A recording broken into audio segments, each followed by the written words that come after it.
वृंदावन में एक संत थे, बहुत भजन करते थे। एक दिन वो सुबह सुबह ब्रह्म मुहूर्त में भजन करने के लिए, स्नान करने के लिए जैसे यमुना जल में गए तो एक प्रेत उनको आवाज लगाने लगा। प्रेत की आवाज सुनकर के उन्होंने कहा, क्या है भैया, क्या बात है? प्रेत ने कहा, महाराज मैं यमुना पल्ली पार गांव से आया हूं।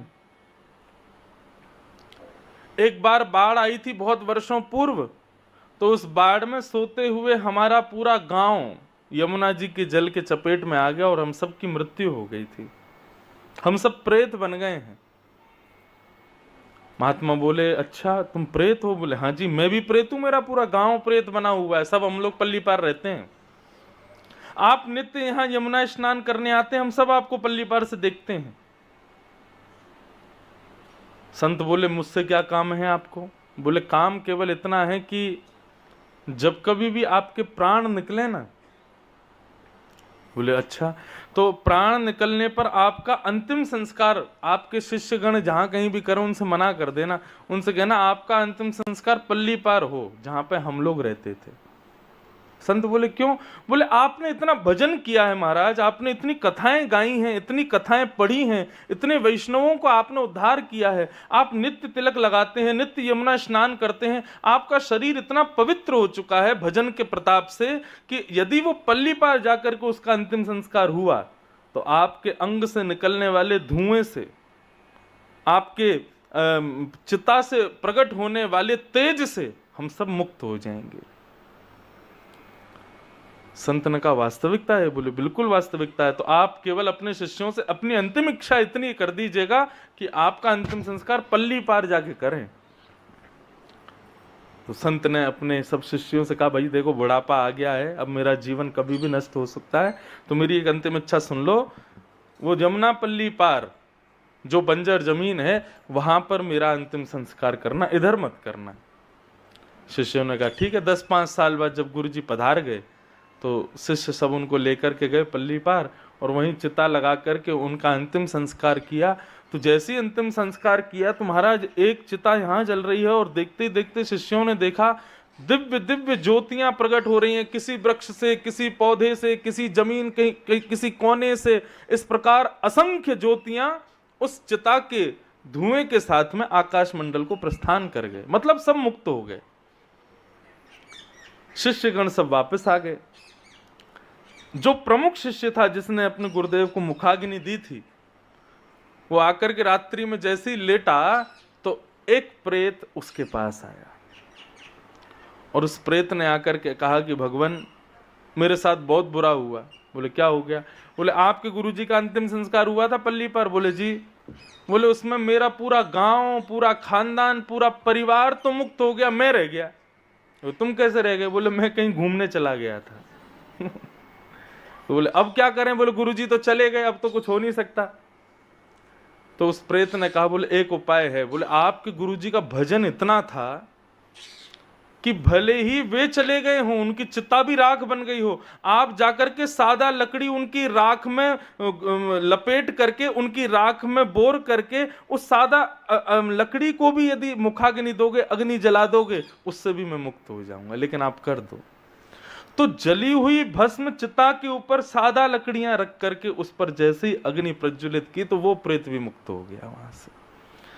इसलिए कहते हैं भजन करो, इसलिए कहते हैं तिलक लगाओ, इसलिए कहते हैं पवित्र रहो, इसलिए कहते हैं कंठी माला पहनो, इसलिए कहते हैं हरि स्मरण करो, क्योंकि अकेले तुम्हारा कल्याण नहीं होने वाला है उससे। हमारी मृत्यु की चिता की भस्म भी, हमारी मृत्यु की चिता से उठने वाले धुएं से भी ना जाने कितने प्रेत तो इसी आश में बैठे रहते हैं कि व्यक्ति भजन इतना करे, जब इसके प्राण निकले तो हम भी इसके साथ चले जाएं, इसके भजन के प्रताप से। चलम प्राणम, प्राण चलायमान है, नहीं रुकेंगे। पहली वस्तु जिसको हम अपने से कभी दूर नहीं करना चाहते वो है लक्ष्मी, लेकिन चली जाती है। दूसरी वस्तु जिसको हम अपने से कभी दूर नहीं करना चाहते वो है हमारे प्राण, लेकिन कितना भी बचा लेना, कितना भी च्यवनप्राश खा लो, कितने भी दूध पी लो, कितने भी मोती पिष्टी खा लो, कितने भी पतंजलि की दवाइयां औषधियां दिन रात लेते रहो, मृत्यु तो आएगी।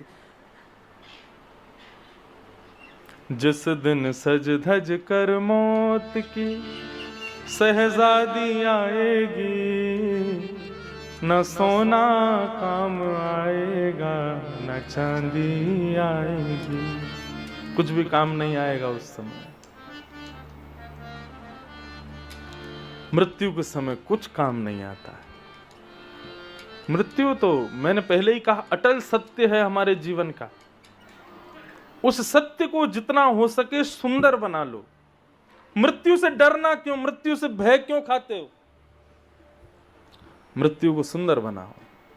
पहले ही विचार कर लो हमें तो ऐसी ऐसी मृत्यु चाहिए, हे नाथ आप हमारे सन्मुख हो, आप हमारे हम आपके दर्शन करें तब हमारे प्राण। देखो हमारा भजन करना और भजन करके मृत्यु को प्राप्त हो जाना भी ना जाने कितने जीवों का कल्याण होता है हमारी मृत्यु से। विश्व का सबसे प्रसिद्ध डांसर माइकल जैक्सन, वो एक ही चीज चाहता था कि उसके प्राण ना निकले, वो कभी बूढ़ा ना हो। संपत्ति की कमी नहीं, पैसे की कमी नहीं, नाम शौहरत की कमी नहीं, फैन फॉलोइंग की कमी नहीं। जिस जमाने में माइकल जैक्सन था उस जमाने में सोशल मीडिया भी नहीं था। उस जमाने में लोग इतने दीवाने थे उसके। क्या नहीं था उसके पास जो मानव को चाहिए? पृथ्वी पर सब कुछ था। काला था तो उसने इतना वो कराया, अपनी प्लास्टिक सर्जरी, गोरा हो गया। लेकिन इतनी संपत्ति होने के बाद भी अपनी मृत्यु को नहीं टाल पाया और असमय में मृत्यु हुई, क्योंकि चाहता था मेरी लंबी आयु हो, मैं अजर अमर हो जाऊं। अच्छा, ये जितने भी कहना नहीं चाहिए, कोई बुरा ना माने, किसी के हृदय को ठेसने में माइकल जैक्सन को राक्षस नहीं बोल रहा हूं, लेकिन हमारे भागवत आदि ग्रंथों में जितने भी राक्षस थे इन्होंने भी तो यही मांगा था भगवान से कि हम अमर हो जाएं, हम कभी मरे ना। रावण को देख लो, कुंभकर्ण को, ये हिरण्यकश्यप को देख लो, कंस को देख लो, सबने क्या मांगा? तप किया और तप के बदले क्या मांगा? कि हम अमर हो जाएं। राक्षसत्व का गुण होता है ना मरने की इच्छा रखना। और वहीं आप स्वामी विवेकानंद को देखो, अपनी अल्पायु में प्राण त्याग दिए। और तो छोड़िए, आदि गुरु शंकराचार्य बहुत कम आयु में अपने प्राणों को त्याग दिया। और जिस आयु में बच्चे ऐशो आराम करते हैं, थोड़े भोग विलासों में लगे रहते हैं, उस आयु में तो शंकराचार्य जी पूरे विश्व को धर्म सनातन क्या है बता करके चले गए। तो ये देखा गया कि धर्मावली व्यक्ति, भजनानंदी व्यक्ति और सृष्टि को अपनी एक नई दिशा देने वाला व्यक्ति ज्यादा जीने की इच्छा नहीं रखता। लेकिन भोगी, पामर, विलासी व्यक्ति, उसकी इच्छा क्या रहती है कि मेरी आयु बहुत हो, लंबी हो, मैं बहुत जीऊं। पर भगवत भजन करने वाले व्यक्तियों की इच्छा नहीं होती। वो तो बस ये चाहते हैं अल्पायु हो, लेकिन उस अल्पायु में भी ठाकुर जी का दर्शन हो जाए, ठाकुर जी का अनुभव हो जाए, हमसे कोई पाप ना हो, हमसे कोई दूषित कृत्य ना हो, ऐसी भावना रखते हैं। तो चला लक्ष्मी चलम प्राणम। और तीसरी चीज जिसको हम कभी अपने से दूर नहीं करना चाहते, चलम जीवत यौवनम, युवावस्था। युवावस्था ये भी हम कभी नहीं चाहते कि हमसे दूर हो। क्यों? क्योंकि युवावस्था में सब कुछ बड़ा बढ़िया होता है।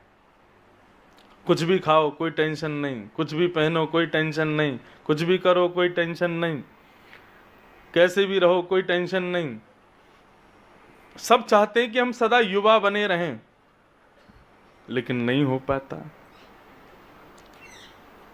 दुनिया भर की क्रीम लगा लेंगे, दुनिया भर के ना जाने क्या क्या चीजें मुंह पे लगाते रहेंगे। माताएं तो लगाती हैं, चलो श्रृंगार है, भाई लोग भी लगाने लग गए हैं आजकल। पता ही नहीं चलती है कि स्त्री है कि पुरुष है, अंतर ही नहीं समझ में आता है। ऐसे विचित्र वेशभूषा बना करके रहते हैं आजकल के युवा भाई लोग भी, बस पूछो मत। और क्या चाहते हैं? हम सदा युवा बने रहें। कई बार तो ऐसा होता है कि इतनी युवावस्था चढ़ जाती है बेचारों को, हो गए 70 साल के, लेकिन अब भी युवा ही बने डोल रहे हैं। अब भी यही चाहते हैं कि हम युवा हैं, हम तो वैसा ही भाव है हमारा। अमेरिका में एक बार मैं था तो 60 साल की एक माता जी थी, उनको मैंने आंटी बोल दिया, वो 3 दिन तक मेरे से बात नहीं करी उन्होंने। तुमने मुझे आंटी कैसे बोला? क्यों? अरे भले चेहरे से लग रही हूं मैं, लेकिन मुझे ऐसा प्रिटेंड मत कराओ कि मैं वृद्ध हूं, मैं अभी भी युवा हूं, मैं ऐसी हूं वह। क्यों चाहते हैं हम लोग? चलम जीवत यौवनम, युवावस्था चाहने से भी नहीं रुकेगी, एक दिन चली जाएगी। मुंबई दिल्ली में तो आज भी आजकल नए बालक फिर भी बड़े संभल के रहते हैं। बड़े बूढ़ों को देखो तो महाराज, उनको देख के लगता है राम राम, ये क्या कर रहे हैं, किस स्थिति में रह रहे हैं। 70 साल के हो गए, 80 साल, अभी भी फटी जींस पहन के घूम रहे हैं। ऐसा दिखाते हैं हम युवा हैं, हम अभी जवान हैं। चलम जीवत यौवन, नहीं रुक पाएगी वो युवावस्था, चली जाएगी। जितना आप अपने चेहरे को, आंखों को, नाक को, मुख को जितना आप स्वस्थ देखते हो, एक दिन आएगा कि वो सब चला जाएगा। चलम जीवत यौवनम, तो लक्ष्मी चलायमान, प्राण चलायमान, युवावस्था चलायमान, और चला चलेति संसारे, संसार में अपने अपने कहने वाले, ये मेरा, ये मेरा, ये मेरा कहने वाली जितनी भी वस्तुएं हैं, चाहे वो घर हो, गाड़ी हो, पत्नी हो, बच्चे हो, पिता हो, माँ हो, कुछ भी क्यों ना हो, एक दिन सब चला जाएगा। और जाएगा नहीं तो केवल एक वस्तु जिसको तुमने कभी अपना माना ही नहीं, धर्म एको ही निश्चला। वो धर्म कभी तुम्हें छोड़ के नहीं जाएगा। चाहे तुम वृद्ध हो जाना, चाहे तुम निर्धन हो जाना, चाहे तुम अलक्ष्मी हो जाना, चाहे तुम्हारे माता पिता, तुम्हारी पत्नी, बच्चे कुछ भी छोड़ दें, तुम्हारी युवावस्था छोड़ के चली जाए, लेकिन वो धर्म जो तुम्हारा है वो तुमको कभी नहीं छोड़ेगा। और निर्धन रहोगे तब भी वैसा ही रहेगा, धनवान हो जाओगे तब भी वैसा ही रहेगा। धर्म एको ही निश्चल। और धर्म क्या है? रामो विग्रहवान धर्म। श्री राम ही धर्म है, श्री कृष्ण ही धर्म है।